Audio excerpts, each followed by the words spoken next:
Welcome all, and let's start the next session. And this topic is very interesting. We are going to discover, or we are going to filter this success through our why statement and see how it is benefiting us. Right. So, a trapeze artist is highly skilled and incredibly brave, but no matter how talented they are, they will never attempt to they will never attempt a total new death-defying leap without a safety net below them, no matter how talented they are. The net is not just there to catch them if they fall, it provides a massive psychological benefit. Because the net is there, so they will perform the proper with proper courage and confidence. So the psychological benefit is also immense. Knowing the net is there gives the artist the absolute confidence to take bold risks and invent new tricks. If you remove the net, the artist will only perform safe, basic moves. So just while we are discussing this, just let's reflect to our own life. Are we adventurous enough to take bold steps, or always playing safe, or always kind of taking the basic moves and restricting ourselves? We need to keep reflecting as we are going through this session. And let's now move to the organization context. Great organizations and great families function exactly like that safety net. When people feel protected by their leaders and colleagues, they feel safe enough to innovate, explore, and push their own limits. So that is the leadership capability or trait. A great leader actually has all the potential to inspire his or her team, to give them the feel of the safety net, that okay, you innovate, you explore and push your own limit, and in case you fall, I am there to protect you. That is a leadership lesson from today's session that we are getting. Now let's come to a case study. Consider Captain Lori Robinson in the US Air Force. Her job as a weapons controller was to watch the radar and guide fighter pilots who were flying at 1500 miles per hour. She did not just see herself as someone staring at a screen. Her why was so clear. What she did, she didn't just see herself as someone staring at a screen. Her why was to clear a path of safety. Her safety for her pilot, so they could do their job with total confidence. Because she provided that flawless safety net, her pilots trusted her completely and were able to perform at their absolute best. So let's revise the key insight from today's session. First, the psychological net. That is the first key insight. People will only take bold, innovative risks when they trust that their leaders will protect them if they fall. Sorry, if they fall or fail. Yeah. So if we are seeing ourselves as a leader, then we need to see if we have provided that kind of safety net for our team. And at the same time, we need to check how strong is our safety net, and irrespective of this safety net that is already existing, are we taking the bold move or not?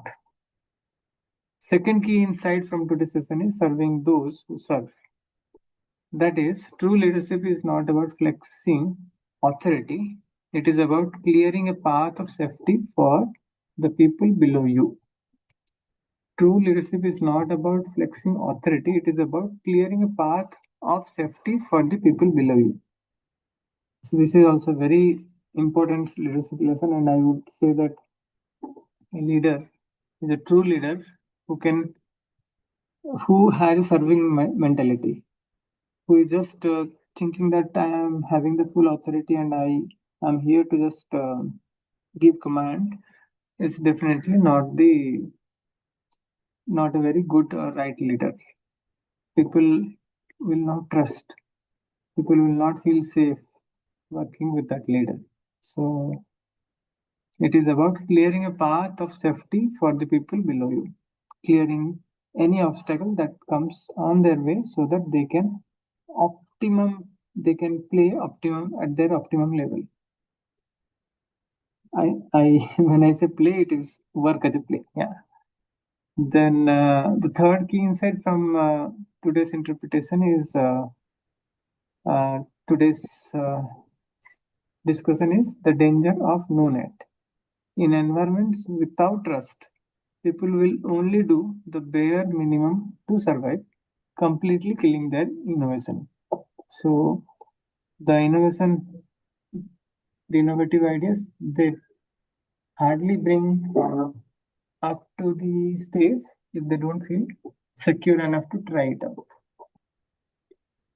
So this is very great example that we have. So the celery test. Let's understand what is a celery test. So the problem statement of the case study that we are seeing in infographics is the supermarket of overwhelming advices. Like we have also similar kind of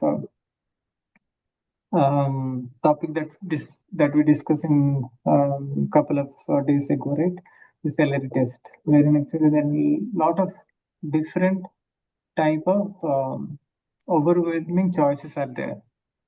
Now the dinner party dilemma comes. Conflicting advice from successful people leads to buy all floor wasting resources. And a supermarket line, that is identity crisis. How? With a basket of random disconnected items, no one can tell what you actually believe in, because you might have actually similar kind of suppose this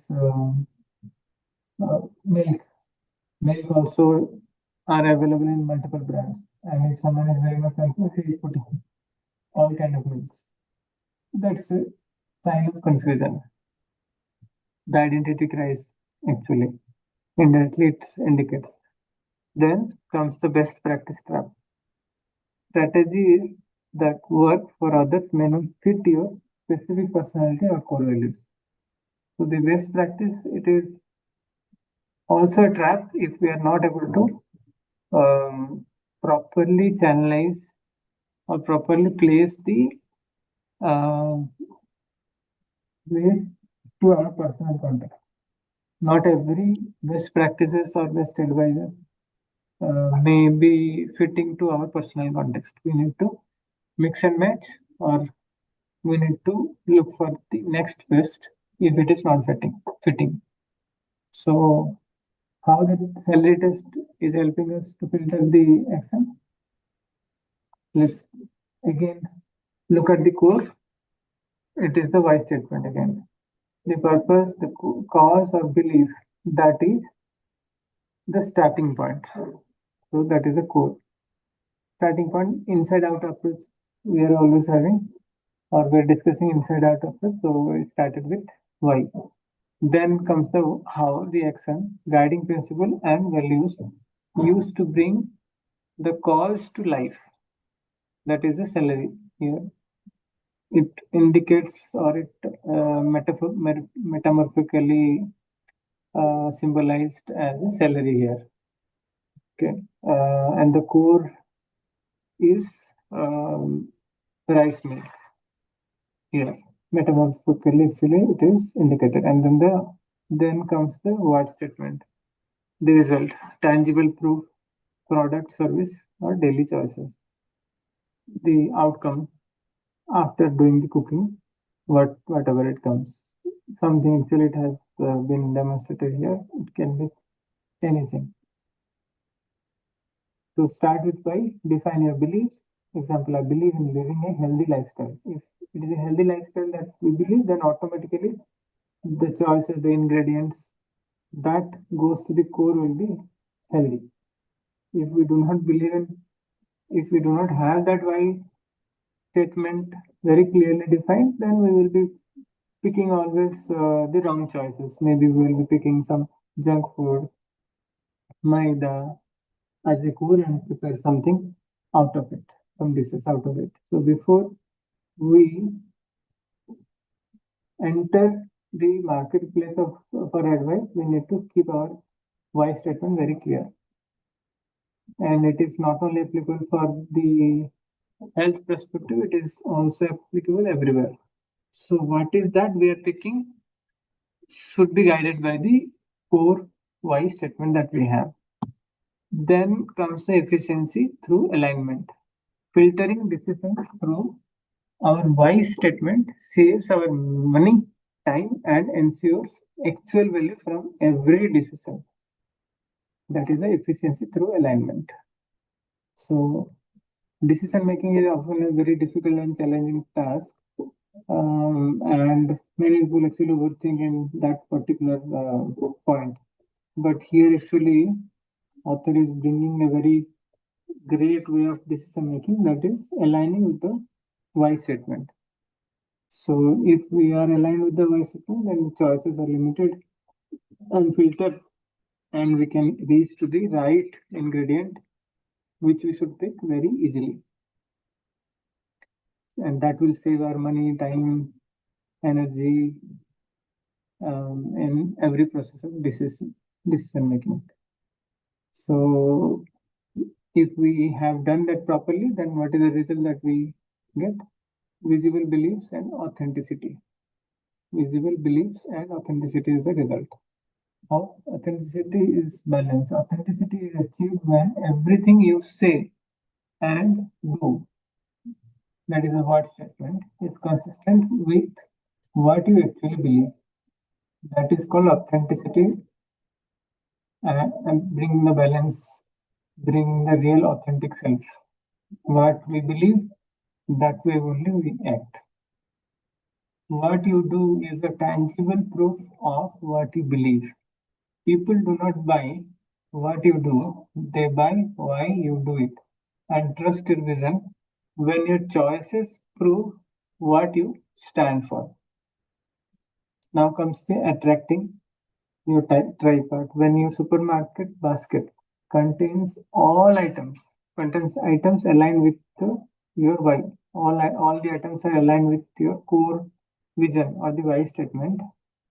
The clarity, with that clarity, if we have, then definitely it will be aligned. And then people who believe what you believe instantly recognize and connect with you. So other people who are also having the similar vision, similar kind of why statement, uh, they will automatically connect with us. So there is a nice proverb I remember: birds of same feather flocks together. Birds of same feather flocks together means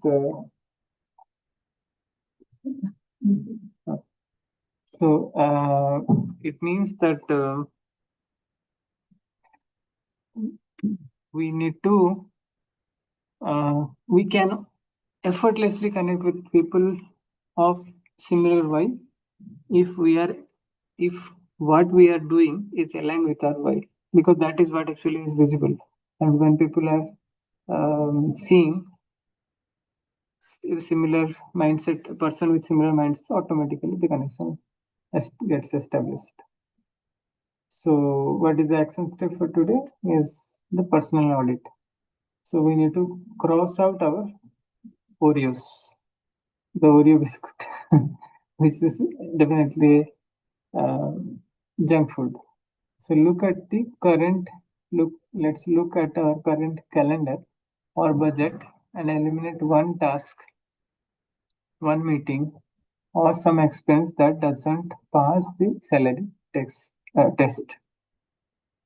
So that way we can eliminate the things which are not aligned to us, and slowly we will kind of keeping only the things which are aligned with our main purpose of life. And if we bring little more reflection, then what more we can reflect? Think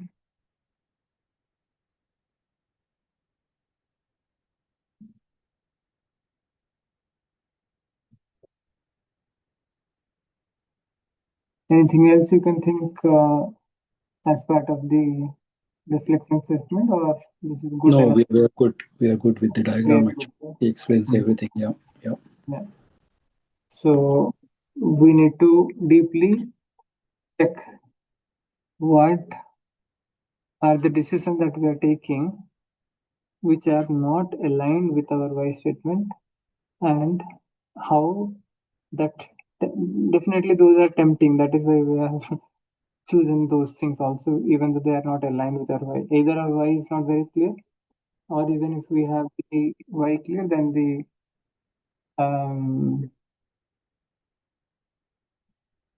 then it is something which is the dopamine creating the what do you say? The dopamine surge is creating the wrong attraction. So we need to understand the dopamine impact and bringing a step-by-step alignment or realignment, I would say, if we are understanding this particular principle. Okay, great. So we are done for the day. If you want to add anything, Virendra? No, I'm good today. Yeah. Okay, great. So thanks for joining, and looking forward again to meet and Yeah. have a great Tomorrow, what time discussion. you reschedule this thing, right? Call to 8 o'clock. Is Tomorrow that Inner Circle is at 8 p.m. Yes, okay? Saturday 8 p.m. Okay, okay. Right. So let's meet again tomorrow at 8 Yeah. p.m. Till then, wishing you a great